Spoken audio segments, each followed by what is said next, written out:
কিবলা বলতে সুনির্দিষ্ট একটি লক্ষ্যবস্তু বা দিককে বোঝানো হয়, যেদিকে মুখ করে মুসলমানরা নামাজ আদায় করেন। আর কিবলা শব্দের দ্বিবচন হলো কিবলা তাইন বা দুই কিবলা। মদিনা অঞ্চলে বর্তমানে মদিনা বিশ্ববিদ্যালয়ের নিকটবর্তী স্থানে অবস্থিত মসজিদ আল কিবলাতাইন বা দুই কিবলার মসজিদ। এই যে সামনেই মসজিদ, মসজিদে কিবলাতাইন, এদিকে আমরা হেঁটে যাচ্ছি। এই দেখুন কি সুন্দর মসজিদ। বনু সালামা অঞ্চলে হওয়ার সুবাদে এই মসজিদের নাম প্রথম ছিল মসজিদে বনু সালামা। ইতিহাস এবং হাদিসের আরেকটা জানা যায়, হযরত মুহাম্মদ সাল্লাল্লাহু আলাইহি ওয়াসাল্লাম নামাজ আদায়ের প্রত্যক্ষ নির্দেশ পান শবে মিরাজের সময়, অর্থাৎ 621 সালে। এরপর থেকে তিনি সব মুসলমান জেরুজালেমের আল আকসা মসজিদকে কিবলা গণ্য করে নামাজ আদায় করতেন। পৃথিবীর সৃষ্টির শুরু থেকে হযরত ঈসা আলাইহিস সালাম পর্যন্ত নবী রাসূলদের কিবলা ছিল বাইতুল মুকাদ্দাস।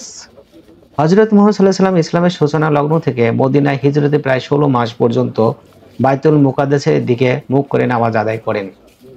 তবে তিনি ভাবতেন তার প্রিয় জন্মভূমি এবং হযরত ইব্রাহিম আলাইহিস সালামের কর্তৃক ইসলাম ধর্ম প্রতিষ্ঠার কেন্দ্রভূমি কাবা বা মসজিদ আল হারামের দিকে মুখ করে নামাজ আদায় করলে আরো ভালো হতো। এই জন্য তিনি প্রায় আকাশের দিকে চেয়ে দেখতেন এবং কোনো আদেশ ফেরেশতার মাধ্যমে আসে কিনা এই ভাবতেন। হিজরীর দ্বিতীয় সনে 15 শাবান মাসে হযরত মুহাম্মদ সাল্লাল্লাহু আলাইহি ওয়াসাল্লাম বেশ কয়েকবার সাহাবী নিয়ে হযরত বশর ইবনে বারা রাসূলের দাওয়াতে যোগ দিতে বনু সালমায় পৌঁছে জোহরের নামাজ আদায়ের জন্য মসজিদে তাশরিফ নেন। এই মসজিদে দ্বিতীয় তৃতীয় রাকাতের মাঝামাঝি সময়ে নবী করিম সাল্লাল্লাহু আলাইহি ওয়াসাল্লাম এর আন্তরিক ইচ্ছার বাস্তবায়নে হযরত জিবরাইল আলাইহিস সালাম ওহী নিয়ে অবতীর্ণ হন। ওহী বা কোরআনের বাণী আলোকে সূরা বাকারার আয়াত নম্বর 144 কিবলা পরিবর্তনের আদেশ প্রাপ্ত হন। ওহীতে বলা হয়, হে মুহাম্মদ, আপনি নিজের মুখ মসজিদে হারামের দিকে ফেরান এবং মুসলমানগণ তোমরা যেখানেই থাকো সেদিকে নিজেদের মুখ ফেরাবে। এই দেখুন আমরা যাচ্ছি এখন উপরের দিকে, নিচের ওই ডান সাইডে ছিল মহিলাদের জন্য, আর এটা দুই তলাতে। এই দুই তলাতে কেবলার যেটা মসজিদে আকসার দিকে, ওটা ওইখানে আছে। এখানে পুরুষগণ নামাজের জন্য দুই তলায়, আর নিচ তলায় হলো মহিলাদের জন্য। আমরা দুই তলাতে যাচ্ছি।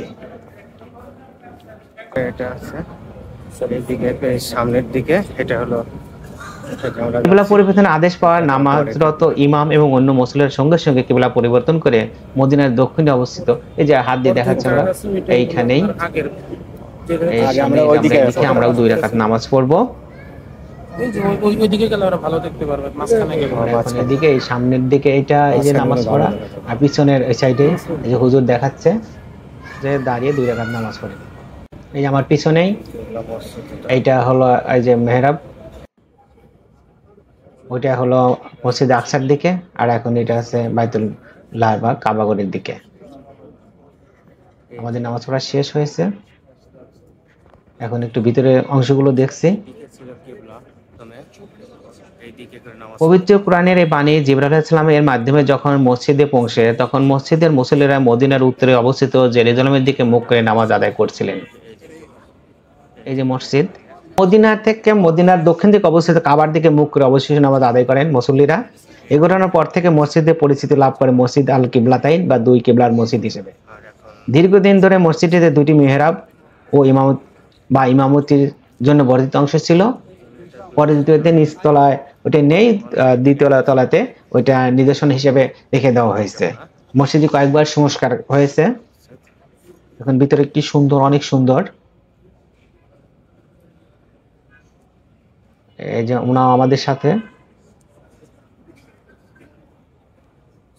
এই সামনে গেট, একটু ভিতরে দেখাচ্ছি। যে আমি দেখাচ্ছি ভিতরে মসজিদে কিবলাতাইন বা দুই কিবলার মসজিদ। আমাকে ডাকছে আমার ফ্রেন্ড।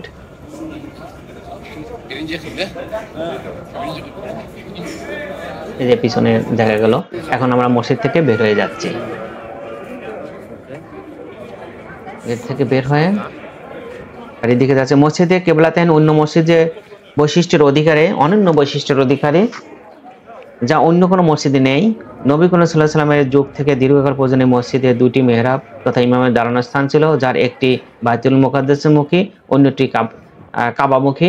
যেমন আমরা দেখলাম একটু আগেই, পরে সংস্কারের সময় বায়তুল মুকাদ্দাস মুখী মিম্বরটি ভেঙে কাবামুখী মেহরাব অবশ্যই রাখা হয়। তবে এই মেহরাবের বরাবর দুতলায় একটি মেহরাবের নমুনা বানিয়ে রাখা হয়েছে।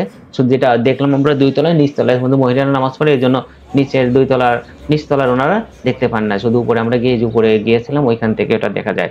ঐতিহ্যবাহী আরবীয় স্থাপত্যশৈলীতে নির্মিত মসজিদে 2000-এর মতো মুসল্লি একসঙ্গে নামাজ আদায় করতে পারেন। মসজিদের সুদৃশ্য দুটি গম্বুজ ও দুটি মিনার রয়েছে, মিনারগুলো দূর থেকে দৃশ্যমান। অনেকের মতে মুহাম্মদ সাল্লাল্লাহু আলাইহি ওয়াসাল্লাম আগমনের পর তথা ইসলামের যুগের শুরুতে তৃতীয় মসজিদ হিসেবে মসজিদে কিবলাতে নির্মিত হয়। বনি সালামা অঞ্চলে হওয়ার সুবাদে মসজিদের প্রথম নাম ছিল মসজিদে বনি সালামা। অন্য তথ্যময় দ্বিতীয় হিজরি তথা 623 সালে রাসূলুল্লাহ সাল্লাল্লাহু আলাইহি ওয়াসাল্লাম সাহাবারা সর্বপ্রথম মদিনা মুনাওয়ারার বনি সালামা অঞ্চলে বর্তমান খালিদ বিন ওয়ালিদ সড়ক সংলগ্ন স্থানে মসজিদ নির্মাণ করেন। হিজরি দ্বিতীয় সালে সাওয়াদ বিন গানাম বিন কাব এ মসজিদ নির্মাণ করেন। শাবান মাসের 15 তারিখে হযরত মুহাম্মদ সাল্লাল্লাহু আলাইহি ওয়াসাল্লামের ইমামতিতে যোহর নামাজ আদায়ের সময় এই কিবলা পরিবর্তন ঘটনা ঘটে। দ্বিতীয় হিজরির মোতাবেক 623 খ্রিস্টাব্দে বনি সালামা অঞ্চলে মসজিদটি হযরত মুহাম্মদ সাল্লাল্লাহু আলাইহি ওয়াসাল্লাম ও সাহাবারা নির্মাণ করেন। পরে খলিফা ওমর ইবনে আব্দুল আজিজ 100 হিজরিতে মসজিদে কিবলাতাইন পুনর্নির্মাণ করেন। এরপরে সুয়াজি শাহিন আল জামালি 893 হিজরিতে ছাঁদসহ মসজিদে কিবলাতাইন পুনর্নির্মাণ করেন। এরপর 57 বছর পর তুরস্কের ওসমানী খলিফা সুলাইমান আল কানুনি 950 হিজরিতে আগের তুলনায় বৃহৎ আয়তন মসজিদটি পুনর্নির্মাণ করেন। ঐতিহ্যবাহী আরবি স্থাপত্যশৈলীতে নির্মিত মসজিদে 2000-এর মতো মুসল্লি একসঙ্গে নামাজ আদায় করতে পারেন। মসজিদটিতে সুদৃশ্য দুটি গম্বুজ, দুটি মিনার রয়েছে, মিনারগুলো দূর থেকে দৃশ্যমান। হজ ও উমরা পালনকারীরা মসজিদটি দেখতে ভিড় করেন। এখানে এসে সকলেই নফল নামাজ আদায় করে থাকেন। মসজিদের বাইরে প্রচুর খুচরা পণ্যের দোকান রয়েছে। এসব দোকানে অধিকাংশ নারীরা পরিচালনা করেন, বোরকা পরে বেচা বিক্রি করেন তারা। ঐতিহ্যবাহী আরবি স্থাপত্যশৈলীতে নির্মিত মসজিদে একসঙ্গে প্রায় 2000 মুসল্লি নামাজের আদায় করতে পারেন। মসজিদের আয়তন 3920 বর্গমিটার, গম্বুজ সংখ্যা 2টি, যার ব্যাস 8 মিটার ও 7 মিটার, উচ্চতা 17 মিটার। মিনার রয়েছে 2টি। বর্তমানে হাজিদের একটি জনপ্রিয় গন্তব্য এই মসজিদ আল কিবলাতাইন। আজকে এই পর্যন্ত কিবলাতাইন মসজিদ থেকে বিদায় নিচ্ছি। পরবর্তী অন্য এক মসজিদ এবং মক্কা এবং মদিনার বিভিন্ন আরো কিছু দর্শনীয় স্থান আপনাদের দেখানোর চেষ্টা করব।